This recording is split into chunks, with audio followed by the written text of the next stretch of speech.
कभी सोचा है कि एक जबरदस्त इंडियन ब्लॉकबस्टर आखिर बनती कैसे है? चलिए, आज स्क्रिप्ट से लेकर स्क्रीन तक के इस पूरे सफर पर चलते हैं और पता लगाते हैं। हम इसे 4 हिस्सों में समझेंगे। सबसे पहले फिल्म की नींव यानी उसका ब्लूप्रिंट, फिर देखेंगे कि उसका लुक कैसे तैयार होता है। उसके बाद बात होगी साउंड और एआई के जादू की, और आखिर में जानेंगे कि सिनेमा का भविष्य कैसा होने वाला है। हर शानदार फिल्म की शुरुआत होती है कागज पर लिखे कुछ शब्दों से। लेकिन हिंदी सिनेमा में सबसे पहला और मजेदार सवाल यह है कि ये शब्द किस लिपि में लिखे जाते हैं। ये कहना है दिग्गज एक्टर अनुपम खेर का, और उनकी ये एक लाइन इंडस्ट्री के अंदर चल रही एक बहुत ही दिलचस्प बहस की ओर इशारा करती है। तो ये बहस है क्या? असल में मुद्दा ये है कि ज्यादातर हिंदी फिल्मों की स्क्रिप्ट्स देवनागरी में नहीं बल्कि रोमन लिपि में लिखी जाती हैं। मतलब भाषा तो हिंदी ही है, पर अक्षर अंग्रेजी के हैं। अब सवाल उठता है कि भाई ऐसा क्यों होता है? तो देखिए, इसकी वजह ना बहुत प्रैक्टिकल है। एक फिल्म के सेट पर देश और दुनिया के कोने कोने से लोग काम करते हैं। अब सबको शायद देवनागरी पढ़नी ना आती हो, लेकिन अंग्रेजी एक कॉमन भाषा की तरह काम करती है जो सबको जोड़ती है। लेकिन स्क्रिप्ट तो बस एक शुरुआत है। कहानी में जो असली जान होती है वो आती है एक खास फॉर्मूले से, जिसे हम और आप मसाला फिल्म के नाम से जानते हैं।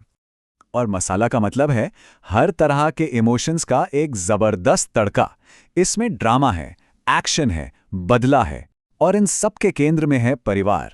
सोचिए, एक ऐसी कहानी जहां एक आम सा दिखने वाला लड़का जिसे हर कोई बेइज्जत करता है, असल में एक बहुत बड़े बिजनेस एम्पायर का वारिस निकलता है, और वो लौटा है अपना बदला लेने।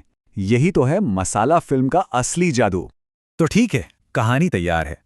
अब फिल्म बनाने वालों के सामने चैलेंज है एक ऐसी दुनिया बनाने का जो पर्दे पर सिर्फ असली न लगे बल्कि लार्जर देन लाइफ, यानी कि बहुत ही भव्य भी लगे।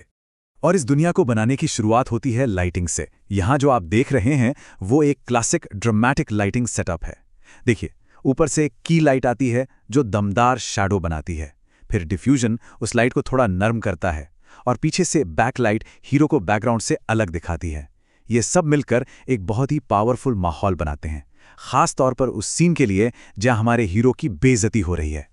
लाइटिंग के बाद आता है रंगों का नंबर।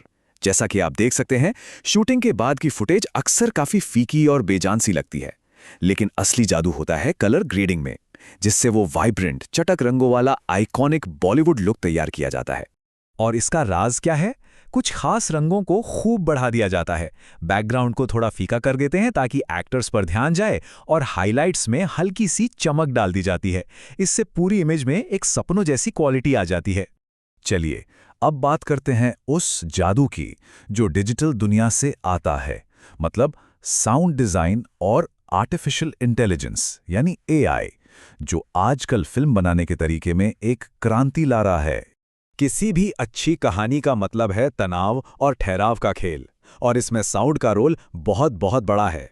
एडिटर्स सस्पेंस बनाने के लिए राइजर जैसी आवाज़ों का इस्तेमाल करते हैं जो धीरे धीरे बढ़ती है और फिर बूम, एक दमदार इम्पैक्ट साउंड के साथ कहानी के एक अहम मोड़ पर जाकर खत्म होती है। लेकिन अब इस तनाव को बनाने के लिए मैदान में एक नया खिलाड़ी आ गया है, और वो है एआई। ये सिर्फ विजुअल्स ही नहीं बल्कि डायलॉग के साथ पूरे के पूरे सीन भी तैयार कर सकता है। इसका मतलब ये है कि आज फिल्म मेकर्स के पास एआई टूल्स का एक पूरा खजाना है। कोई मॉडल साउंड और डायलॉग के साथ पूरा सीन बना सकता है, तो कोई दूसरा किसी असली एक्टर के एक्सप्रेशन को एक डिजिटल कैरेक्टर पर कॉपी कर सकता है। यहां तक कि होठों की हरकतों को भी एकदम असली जैसा बनाया जा सकता है। लेकिन एआई में जो सबसे बड़ी कामयाबी मिली है, जिसने सच में खेल बदल दिया है, वो है कंसिस्टेंसी, मतलब एकरूपता। पहले के एआई मॉडल्स के साथ दिक्कत ये थी कि वो एक कैरेक्टर को अलग अलग शॉट्स में एक जैसा नहीं दिखा पाते थे, पर अब एक वाइड शॉट से लेकर क्लोजअप तक कैरेक्टर बिल्कुल एक जैसा ही दिखता है। तो जब हम सदियों पुरानी कहानी कहने की कला को 21वीं सदी की टेक्नोलॉजी के साथ मिलाते हैं, तो आखिर होता क्या है? तो निचोड़ ये है कि हमारा वही पुराना मसाला फॉर्मूला अब सुपरचार्ज हो गया है। कहानी का दिल, उसके इमोशंस, वो आज भी वैसे ही हैं, बस अब उन्हें ऐसे टूल से संवारा जा रहा है जो कुछ साल पहले तक साइंस फिक्शन लगते थे। और ये हमें एक बहुत ही बड़े और दिलचस्प सवाल पर लाकर खड़ा कर देता है।